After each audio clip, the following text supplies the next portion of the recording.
Today, we are honored to have a special guest whose voice resonates across the African continent.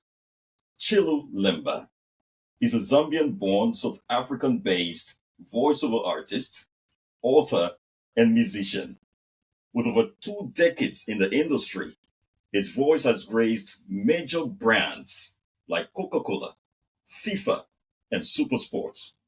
He's also the author of the memoir Finding My Voice, where he shares his journey from Zambia to becoming one of Africa's most recognizable voices with over 2 decades in the industry and multiple accolades, including three SOVAS Voice Arts Awards. Chilu's contributions have significantly shaped voiceover landscape in Africa. Welcome. Hey, Prince, thanks so much for having me, man. It's an honor to be on your podcast.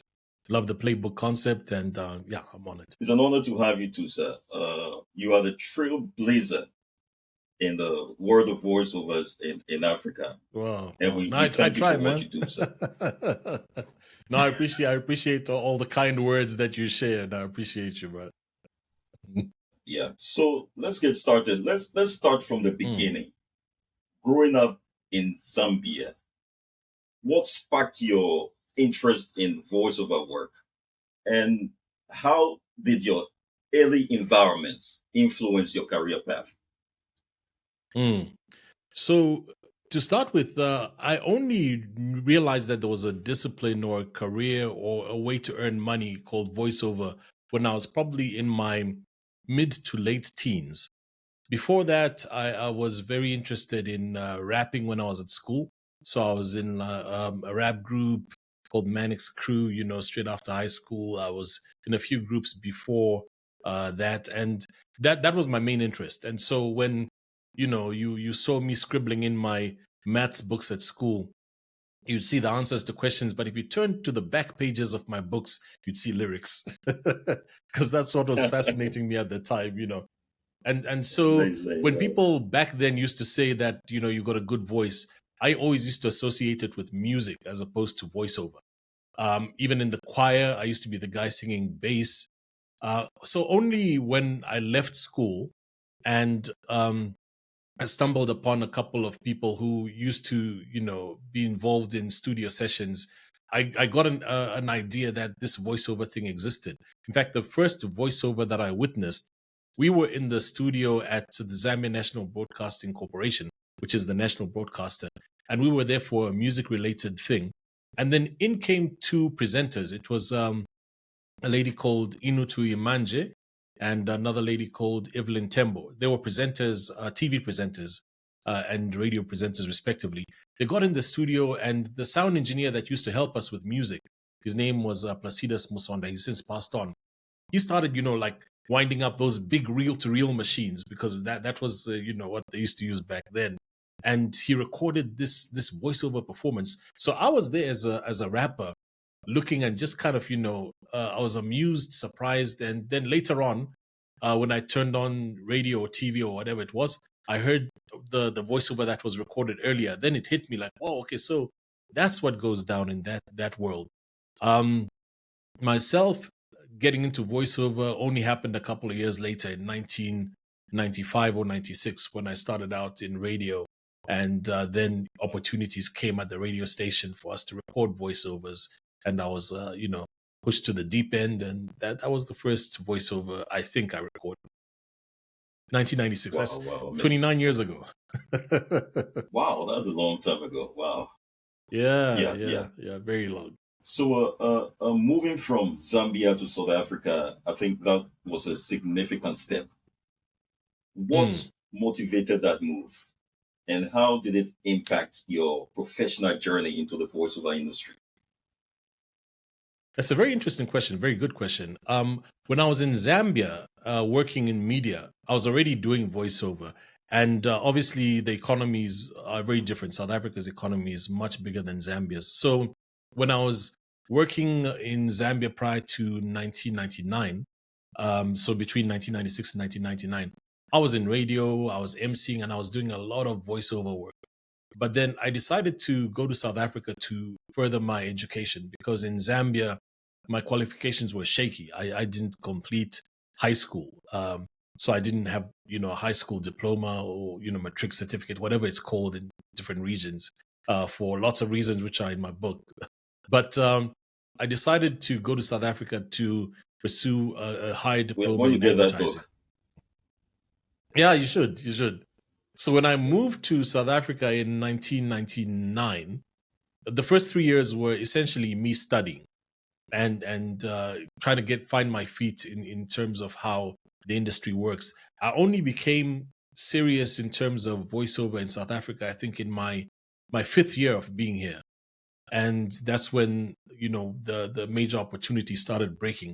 So yes, it did, because in Zambia, I think if you're a voiceover artist, you have to buffer it with many other endeavors. You can't just be a voiceover artist and that's it.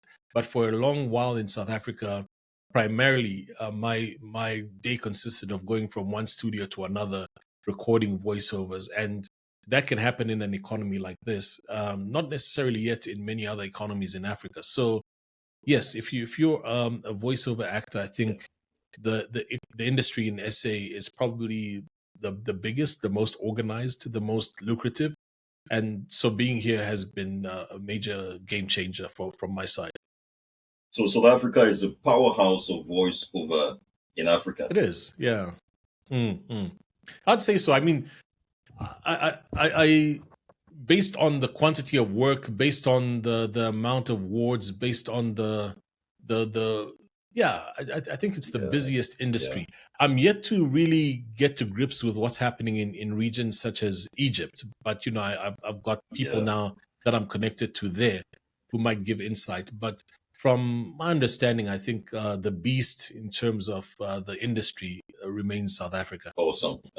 So your voice has been associated with major brands and events. Could you share some memorable projects that stand out in your career and what made them so special? So I've done. You're right. I've done a lot of them. It's difficult to say. I mean, like sometimes at the end of the day, I'm in a room, in a booth with directors and producers, just fulfilling a part of a job, and once it goes out, it goes out. So yes, I've done stuff for MTV International. I've done stuff for the BBC. I've done a lot of stuff for Super Sport, and right now at the top of each hour, if you look at your clock and turn on certain radio stations, you'll hear my voice announcing the news. This is whatever news, different stations. So it's a lot of stuff, and I don't know about what makes one particular job stand out over the other. There's some instances, like say for example when I did the opening ceremony voiceover for the Africa Cup of Nations in 20, I think it was 2013. The opening ceremony happened here in South Africa at the FNB Stadium. And so we recorded that at a studio, which was at the time based in an area called, I want to say Woodmead. No, it's not Woodmead, but in an area in Joburg. And during that time, I kind of thought it would be so cool to be at the stadium when this thing is played. So we made Yeah. the trek to the stadium, and I'm in the stadium and I'm hearing the voice.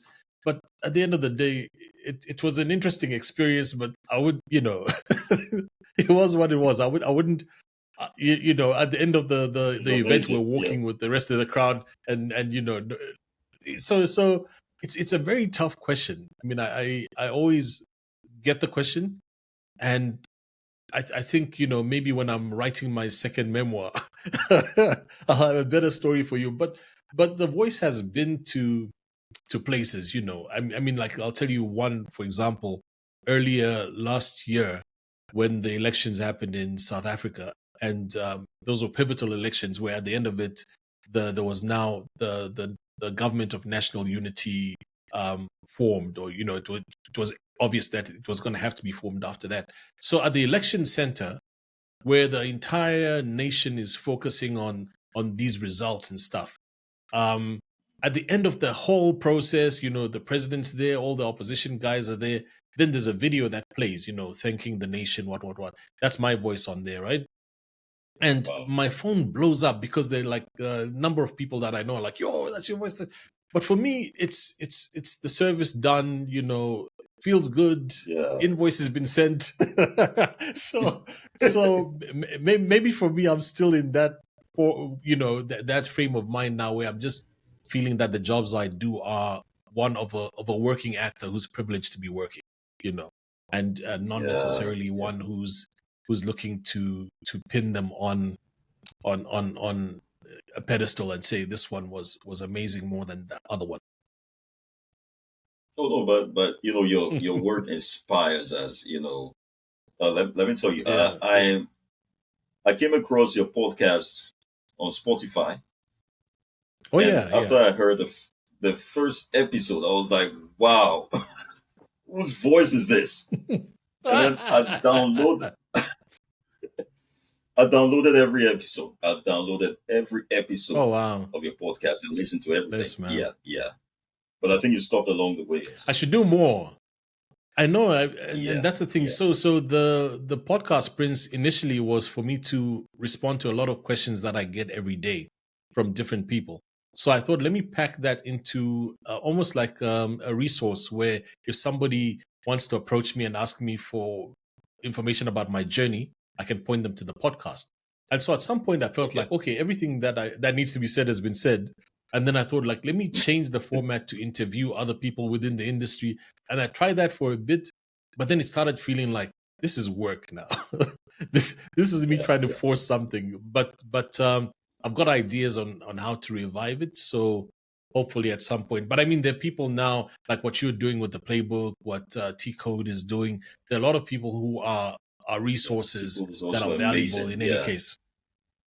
Exactly. So I think the gap right now is filled, but I might return with a different angle because I still do get people wanting more content from that particular yes. We podcast. So still need yeah, Chilu Lemba. We still need you. We still need to hear your voice.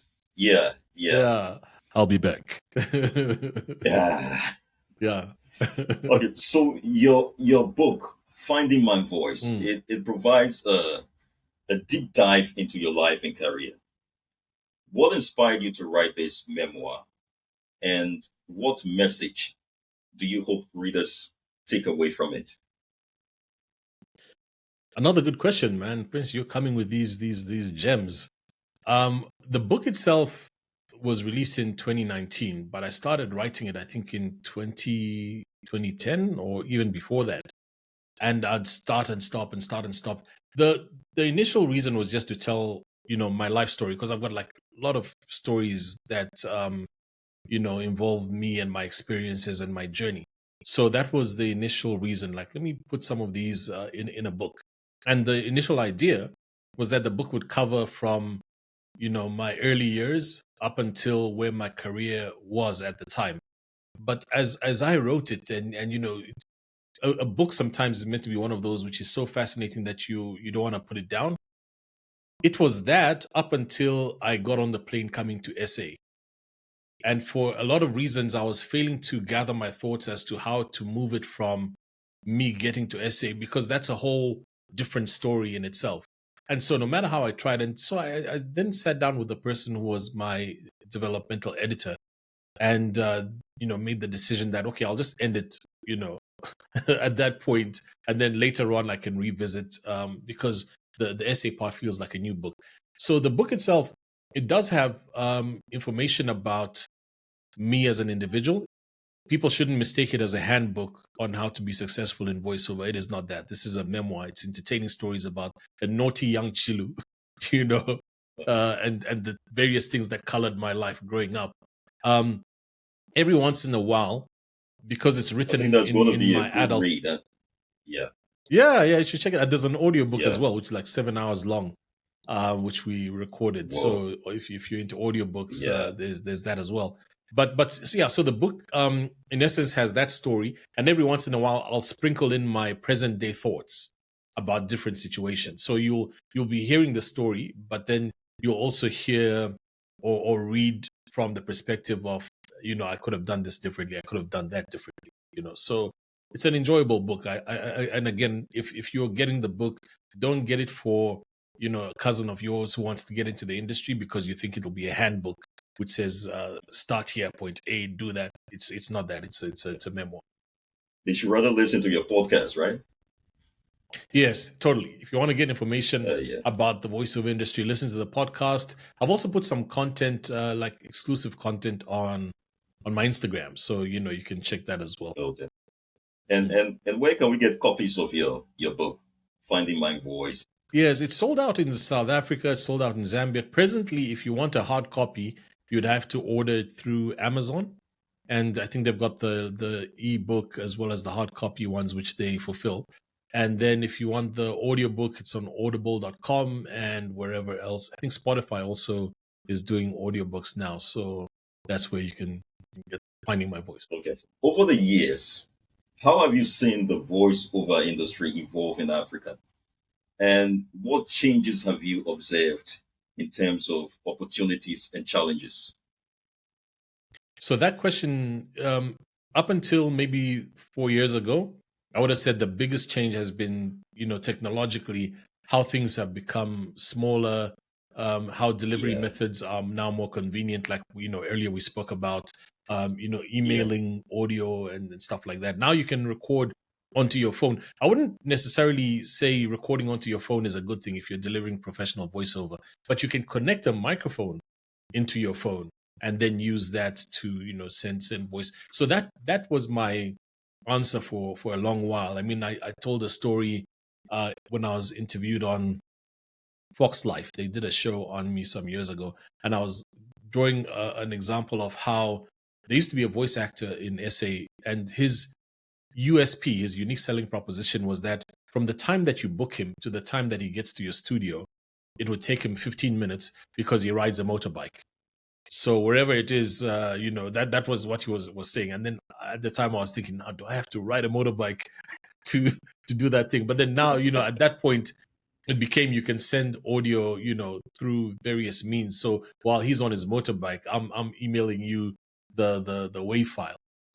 So yeah, that was the big change. But now I think it's AI, because Prince, there's so many developments that are happening which are related to how AI is impacting us or the industry.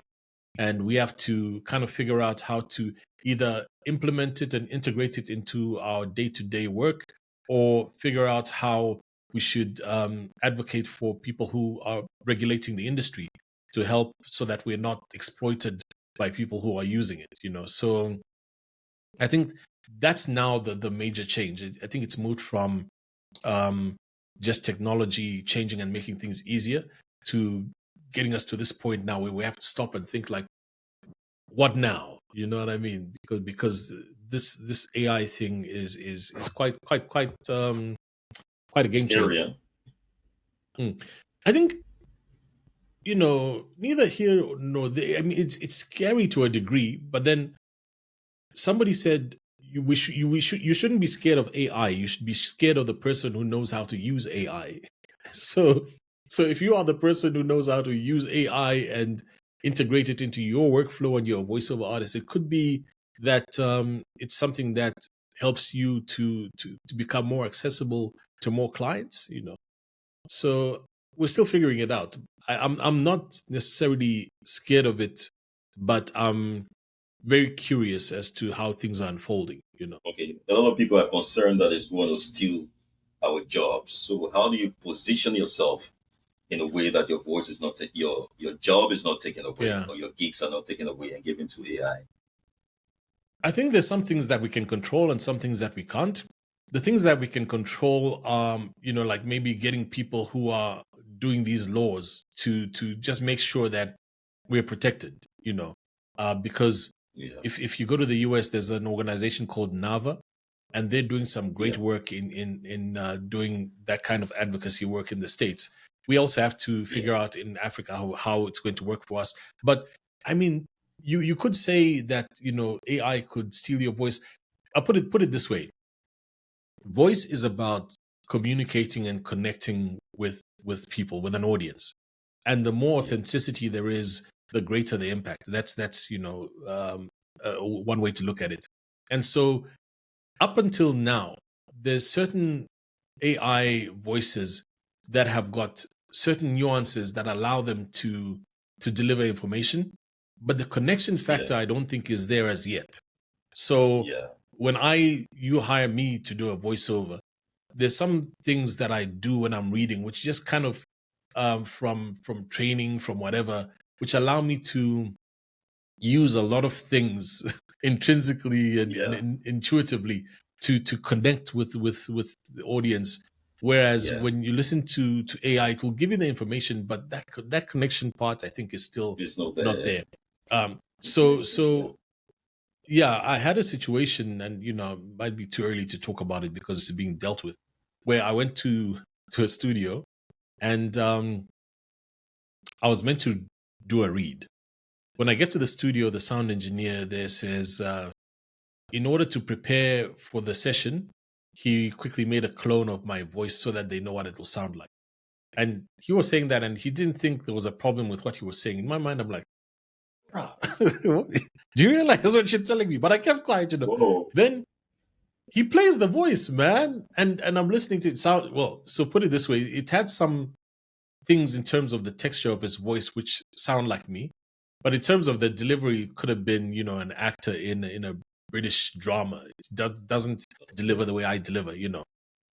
And there's a reason that even though he presented that to them, there's a reason why they're calling me, because obviously that thing won't yet connect with the audience, so they still need me to come in and deliver. And but I raised that with some people from my side, people from my team, people who are in a position, saying that's not cool. So we need to come up with you know ways and techniques to kind of, because in the mind of the sound engineer, he doesn't see anything wrong with it. You know what I mean? So he needs to be educated. People who are doing policy need to be educated. There's a whole thing that needs to happen. But on the other hand, think about it this way. Prince, right now you speak English in terms of your voiceover delivery. Maybe there's a couple of other languages that you do.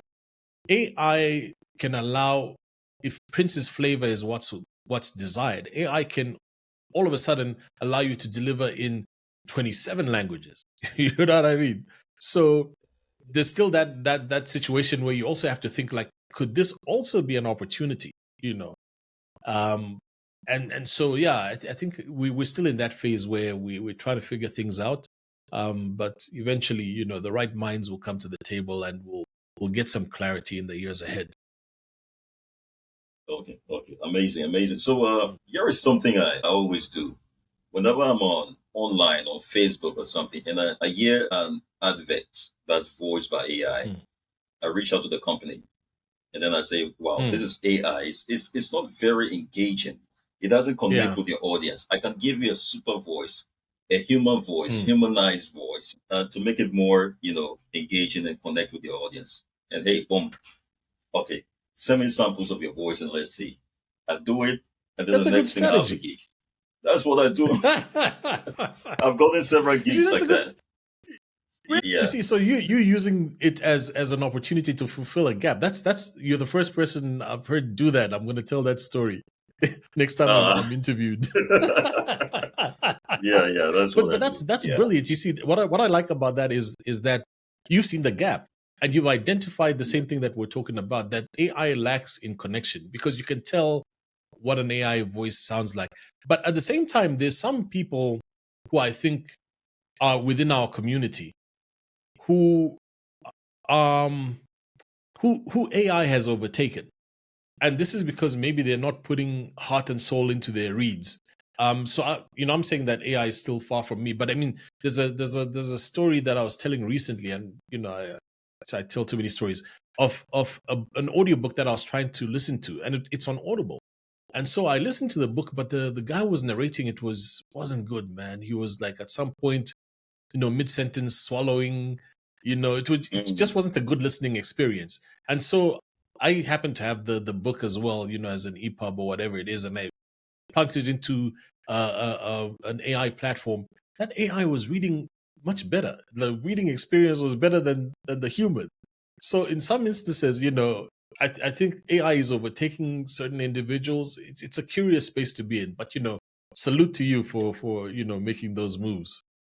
Yeah. Several gigs. Yeah. I'm going to keep doing that. I see you bragging, Chris. Yeah, yeah, I got several. No, man, like salute, man. That's brilliant. Oh, yeah. So, for those Mhm. aspiring to enter the voiceover field, what advice would you offer them to help them navigate and succeed in the industry? I think the first thing you have to do is just be a sponge, get as much knowledge as possible. I mean, what you were talking about, Prince, unearthing a podcast that I did. I'm sure you've unearthed like lots of other resources. That's the journey Yeah, that we are on. I'm also like every once in a while, I'll go on to podcast platforms and just search voice and see what's there. I found yeah. recently a podcast by I think it's the Atlanta Voiceover Studio, and they're on episode 70 something. So I went back to Wow. to a few of the episodes.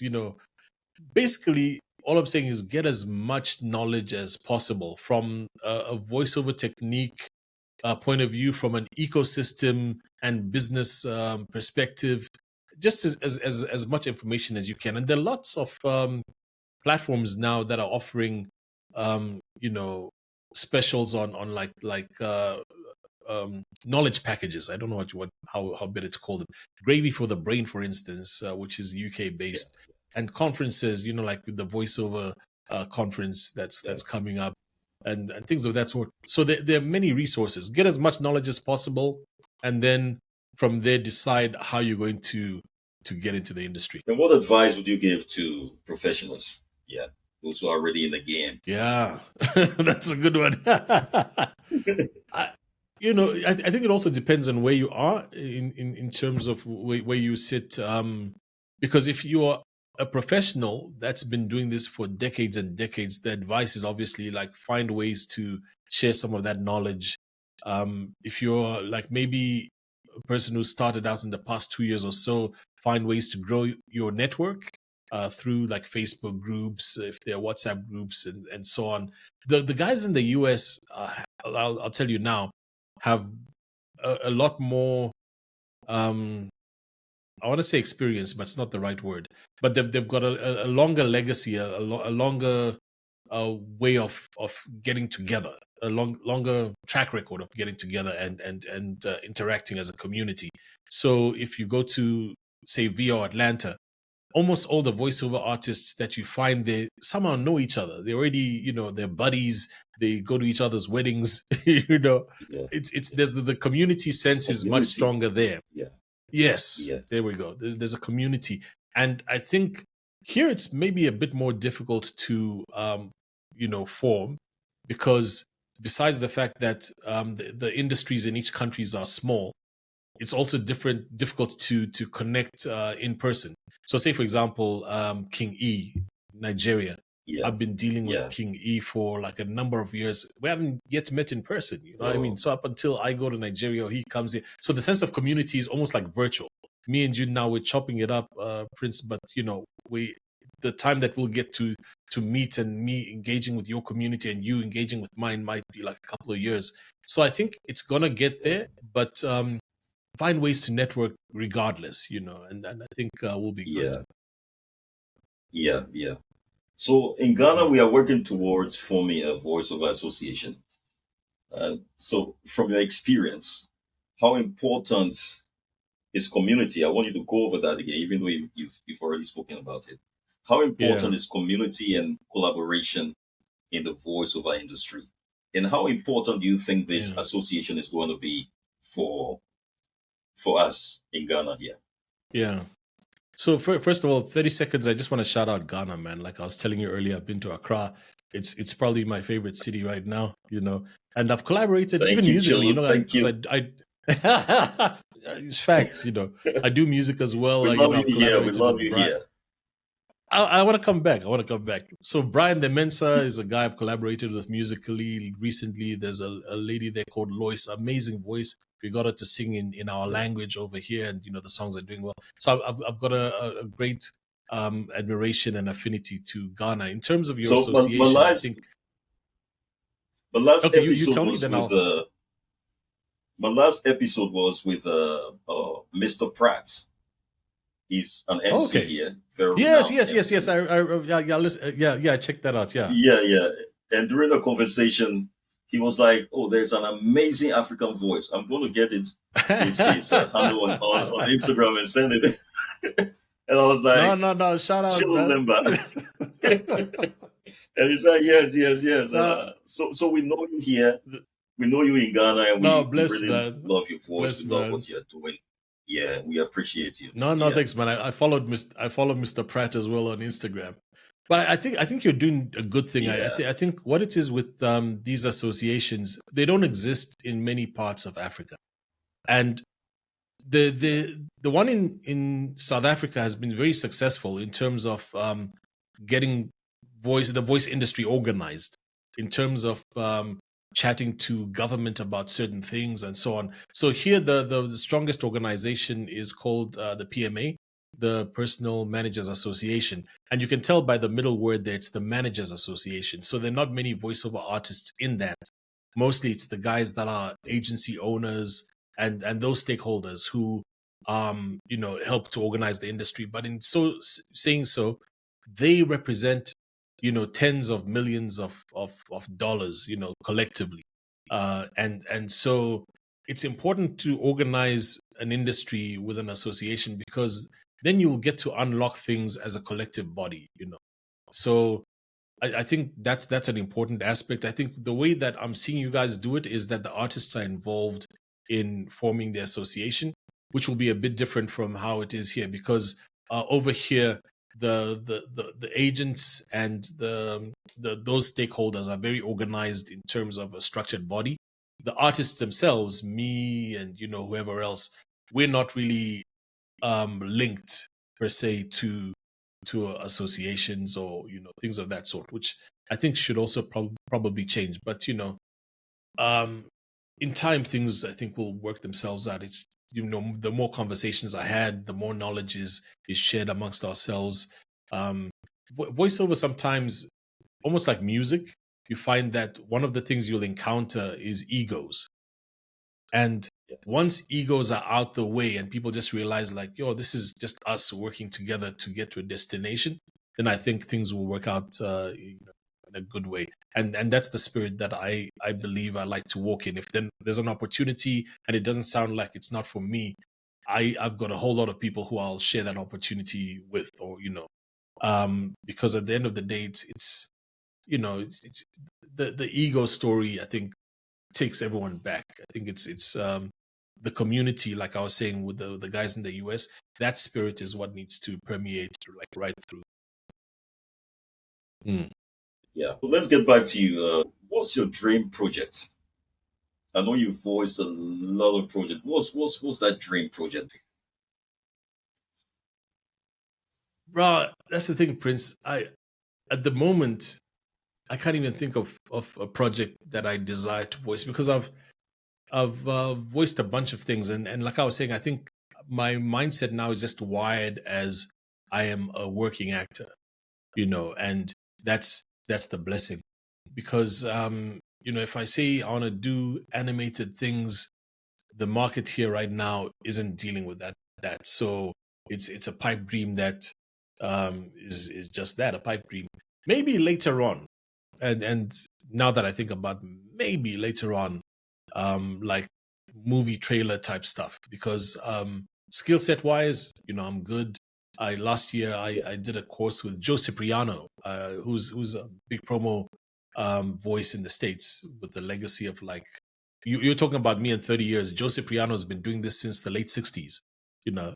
so Wow. so he's a powerhouse of note, and it was cool to do the course with him. I've met him once in person in LA, and so yeah, I'm like, maybe doing movie trailer type stuff, but I'm not in any rush to do it. Like, the landscape might change and the opportunities might unfold, in a couple of years or whatever.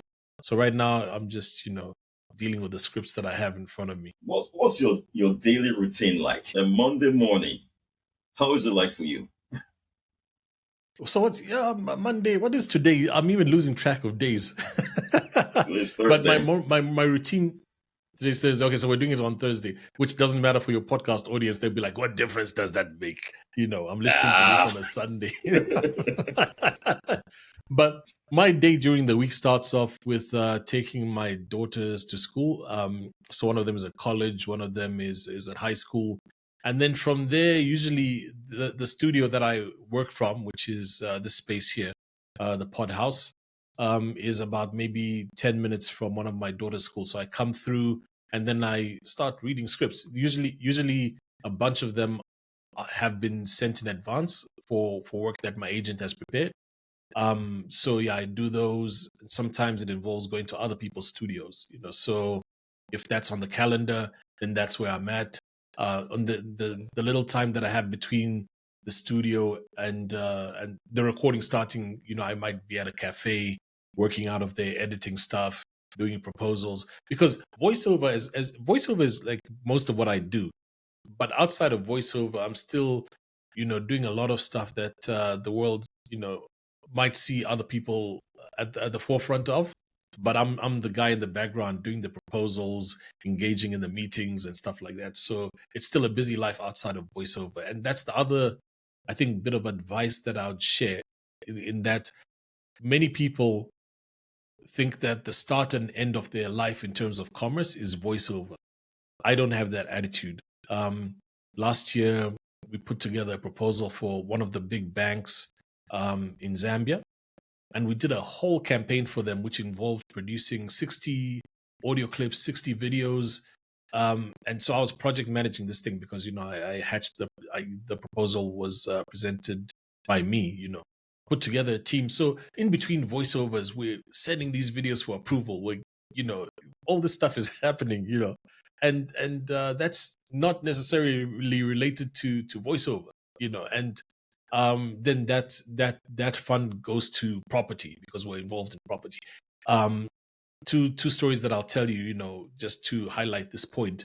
My first boss was a gentleman called Errol Hickey. Errol Hickey was a voiceover artist of note. When I was a kid, his voices were on TV, and he owned the radio station that I started working for. But I remember working for him, and each time he'd be given a voiceover to do, he'd be giving it to me to do, or he'd be giving, other people. And I always used to think, but, he's the king of voice. Why is he not doing them himself? But he was like, doing his own thing, brokering deals and whatever. Voiceover was an aspect of what he was doing, but, it wasn't like if he had an Instagram account, it would be Errol Hickey VO.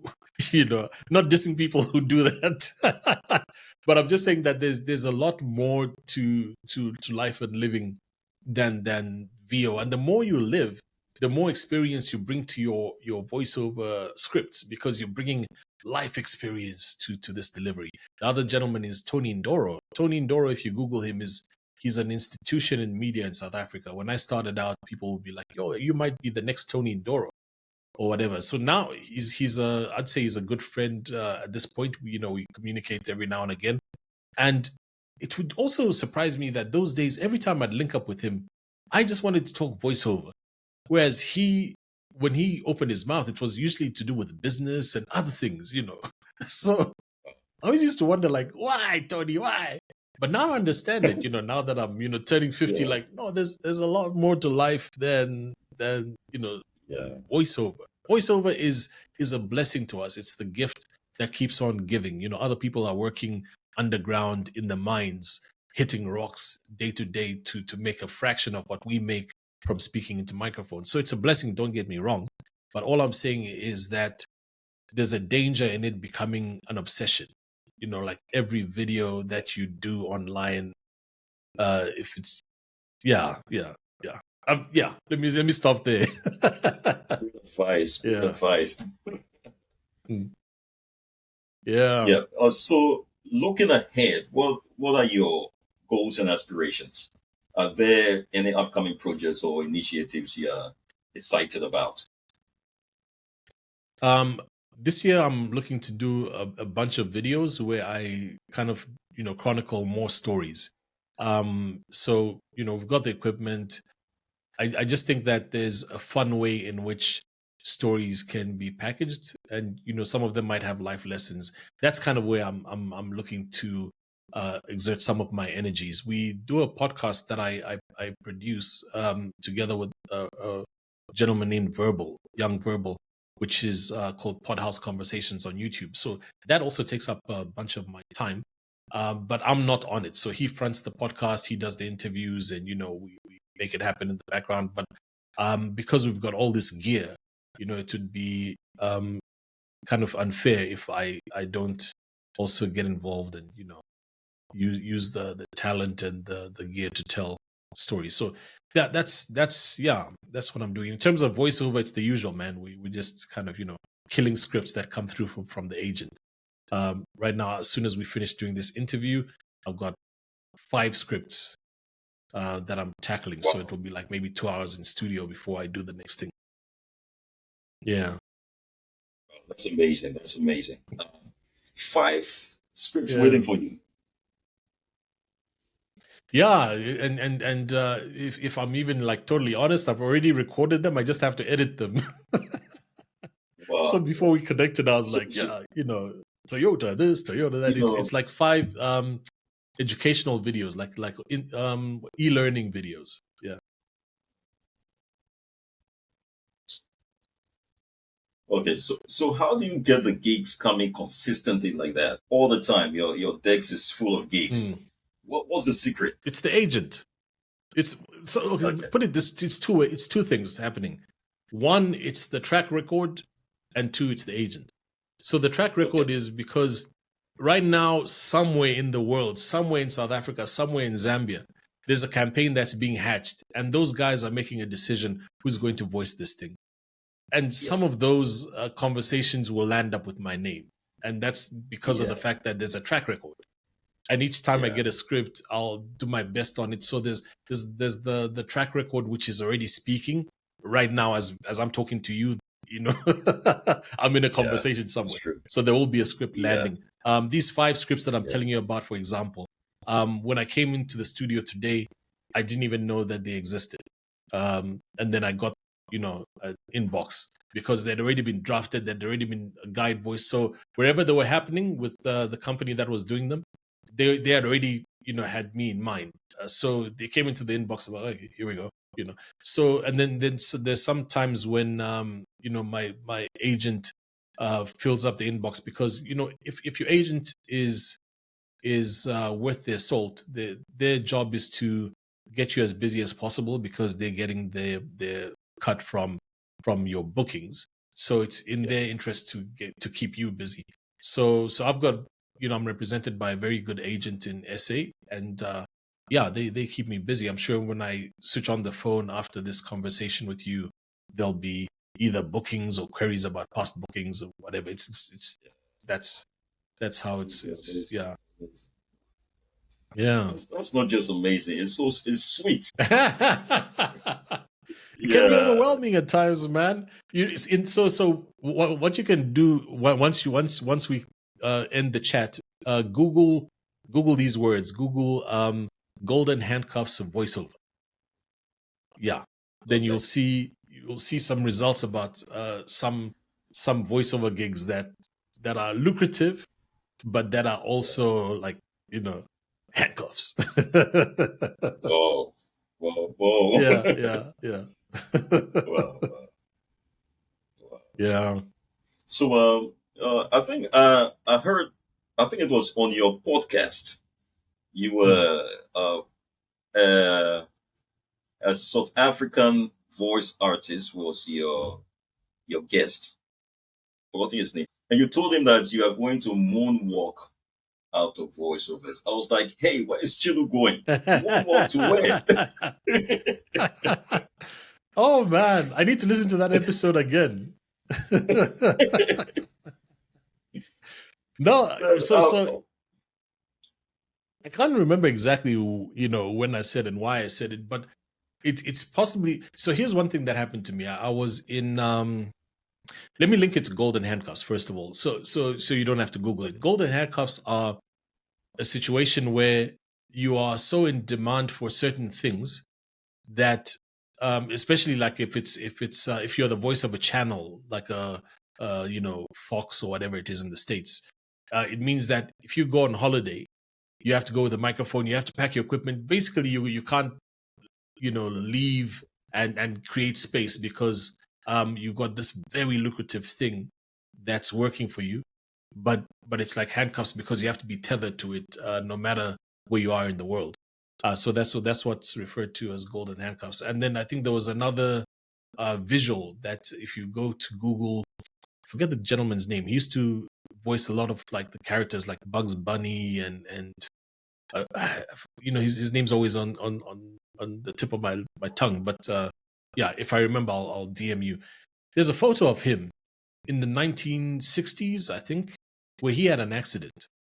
And so he was in hospital, and then they moved him to his bed at home where he had he's just in that thing where he's got, I think, a cast on his arm, looking like a real patient. But then also in the picture is a microphone because the show had to go on, so they brought the microphone to his bedside. The show must go on. So yeah, exactly. So that there is like a cautionary tale to me. Like, you can be busy, but busy to the point whereby you don't have a life is dangerous. You know what I mean? Like if you're on holiday and you still have to be voicing, which for a long time was my life. Now it's I'm managing it better.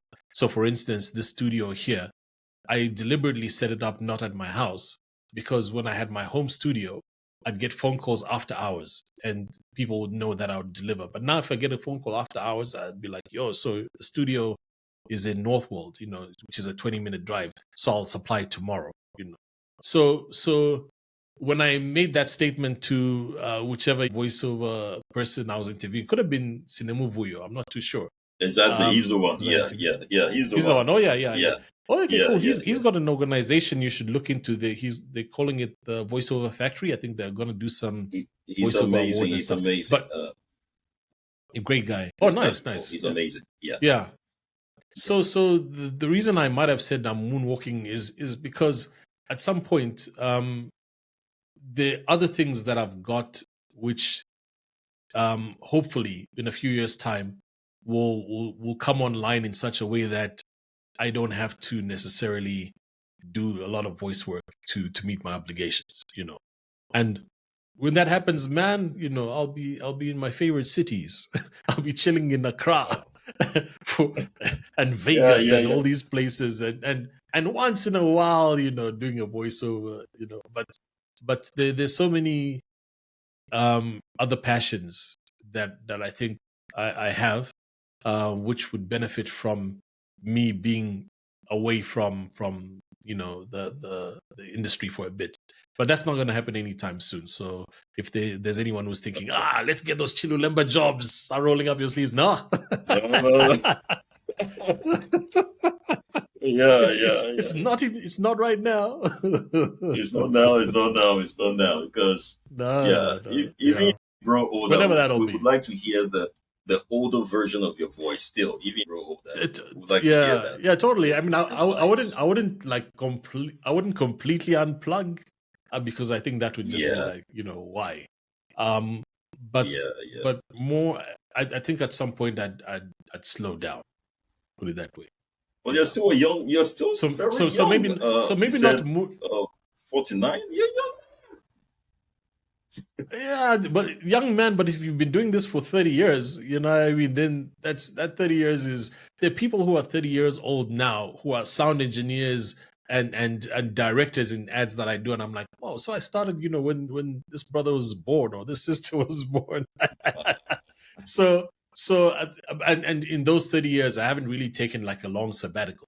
You know what I mean? So that's all I'm saying. There's an opportunity to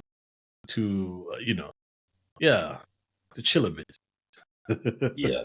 Sometime in the future, whenever that will be. Okay. So what does Chilu Lemba do for fun?